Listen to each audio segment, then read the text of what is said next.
that at the height of its power was blown to bits in a devastating eruption. Seismologists are now following a trail of clues that lead from Santorini back to the palaces of Crete. They will reveal the full extent of the horrific disaster that tore Santorini apart and led to the destruction of an entire civilization.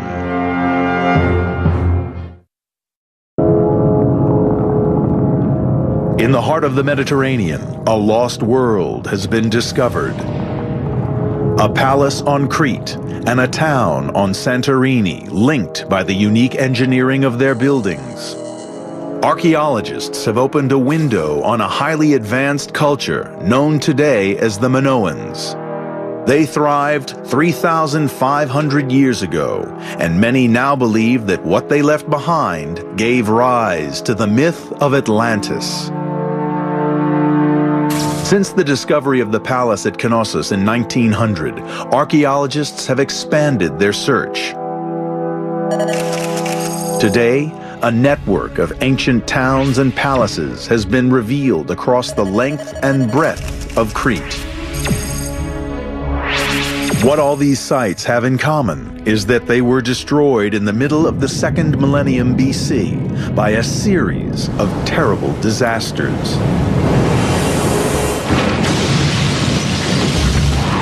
According to the Greek philosopher Plato, Atlantis too was destroyed in a single day and night.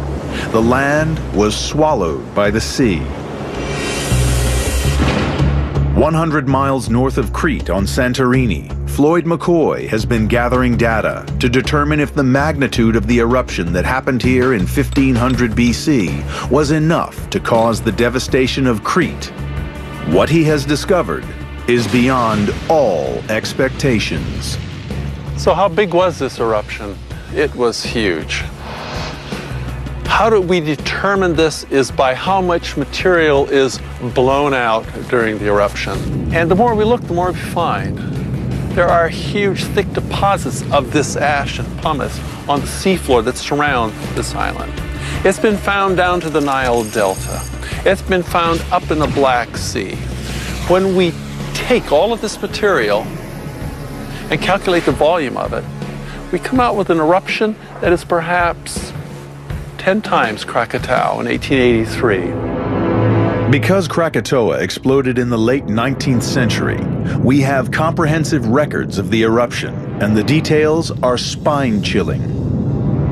The eruption ejected more than 6 cubic miles of rock, ash, and pumice into the atmosphere, killing 36,400 people. But it would have been dwarfed by the Santorini eruption. It was enormous, and it occurred right in the middle of a flourishing civilization.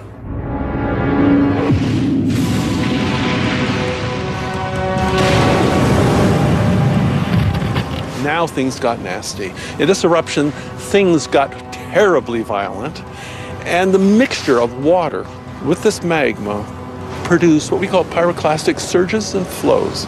As they swept across the landscape, they destroyed everything that had not been buried in this pumice. At the heart of this civilization in Akrotiri, archaeologists have found signs that the residents were preparing to leave. Belongings were piled up outside houses, and beds were found pulled out into the streets. Sadly, for the few who took to the sea to head for Crete and the shelter of the palaces of Knossos, escape was no guarantee of survival. Because the settlements of Crete would be devastated, not by the ash and pumice that was raining down on Santorini, but by the next, even more devastating phase of the eruption. Every pyroclastic flow that entered the ocean also pushed the ocean aside. When you push the ocean aside, tsunami. Our investigators have turned to the experts at the National Observatory in Athens for proof of what happened. Using the very latest investigative techniques, they have discovered evidence of a killer tsunami. Because of this new field of science, we have been able to discover a number of about 10 distinct tsunami events. So there is no doubt today that this very big tsunami event really existed and possibly contributed to the collapse of the Minoan civilization. Dozens of tsunamis swept across the entire Aegean. They made their way into the Mediterranean. These massive waves surged towards the unprotected north coast of Crete.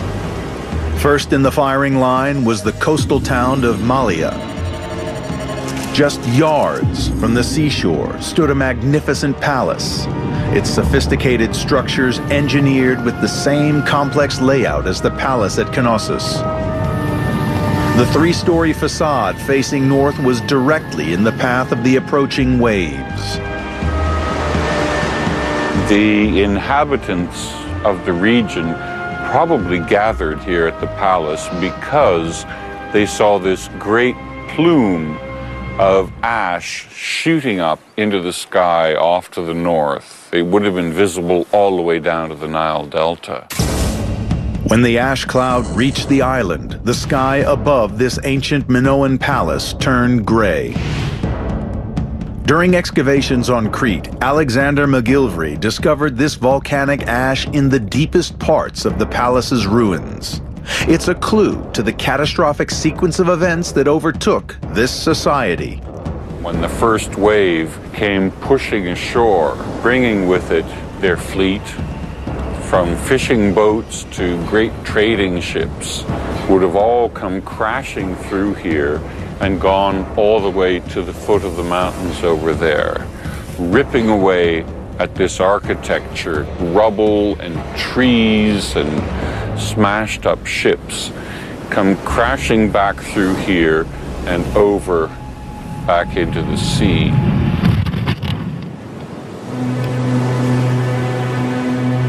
This scene of destruction was repeated all along the coast of Crete and far beyond. Not even the brilliant builders of the great reinforced walls at the Palace of Knossos could have foreseen the power of the tremors that accompanied these waves. They rocked the island. Massive earthquakes caused by the volcano shook the palace to its foundations. The devastation of this ancient civilization was complete.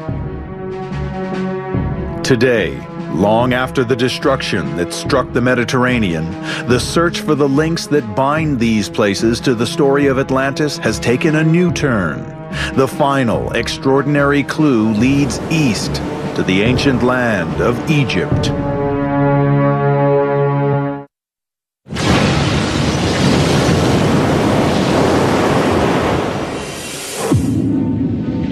For the survivors of the largest volcanic eruption in history, life in the Mediterranean became hell on Earth. Thousands were dead. Tsunamis had poisoned the land with salt water, and the air was thick with ash and noxious gases. Just as Plato wrote when he described the end of Atlantis, the island of Santorini, at the center of this newly discovered world, had been destroyed. It had been blown to smithereens, then swallowed by the sea. And 100 miles away, the great palaces of Crete had been devastated by quakes and engulfed by terrible tidal waves. In their search for evidence of the survivors of this devastating cataclysm, our investigators are piecing together the final chapter in the life of this extraordinary civilization. Yeah, probably we're here, yes. When the tsunami swept through here and reduced this building behind me to foundation level, the best way for the survivors to cope was to go to the most powerful nation and the wealthiest nation of the time to ask for help. Alexander McGillivray believes that the survivors turned to their long-term trading partners, the Egyptians. There may have been people brought in from elsewhere to help with all of this, with the pharaoh in Egypt contributing the wealth and perhaps the manpower. This close relationship with Egypt is probably the single most important link that researchers have established between this newly discovered civilization and the stories of Atlantis. Because the origin of the story of Atlantis was not Greek, it was Egyptian. In 590 BC, in the holiest shrine of Egypt's capital, the great Greek statesman Solon was shown ancient inscriptions.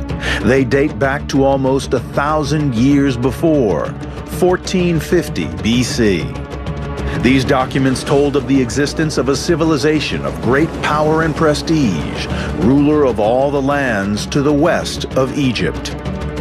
When Solon returned to his homeland, the story of Atlantis became part of Greek folklore, a tale told at parties and passed down through the generations until, in 370 BC, Plato penned his version of this Egyptian tale. Now, on the wall of an Egyptian tomb, researchers have discovered inscriptions that they believe are the original texts that were shown to Solon. It turns out that Solon must have invented the name Atlantis because the Egyptians called the people of this ancient world by another name. That name was Kefchu, and Kefchu is the Egyptian name for the people of Crete, the very island at the heart of this lost world. So what happened to the survivors from this remarkable civilization? There are signs on Crete that the Kefchu did begin to recover after the effects of the catastrophic volcano.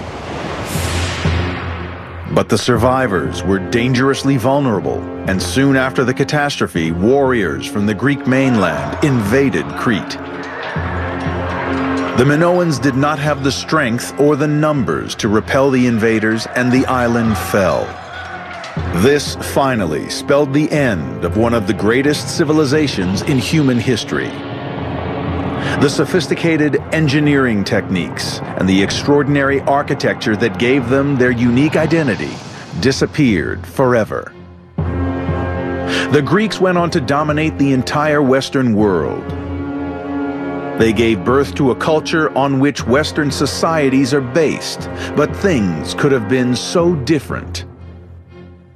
If it weren't for the tsunami and the Theran eruption, we would probably be reading Plato in Minoan. The Minoans would have continued to expand their empire onto the Greek mainland. The White House would probably look more like the palace at Knossos than classical Greek architecture. There are still many questions to be answered that could shed light on the links between the great palaces, towns, and temples of Crete and Santorini, and the mysterious legends of the Egyptians' Kefchu and Plato's Atlantis. On Santorini, vast areas wait to be excavated, and the ocean bed remains largely unexplored. But time may be running out. At the heart of the caldera, beneath the towering cliffs of the modern-day Santorini, is the Nea Kameni, or New Furnace. It is the site of the present volcano, and it is still very much alive. When the volcano collapsed after the eruption 3,500 years ago, it left behind a hole in the ocean 1,000 feet deep. Since that time, the volcano has been growing again, pushing back up through the ocean. Today, it rises 400 feet above sea level, back almost to the size that it was when it erupted 35 centuries ago.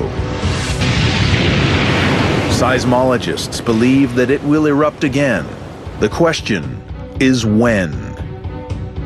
When that next big blast comes, the best we can do is hope that we can predict it and get away.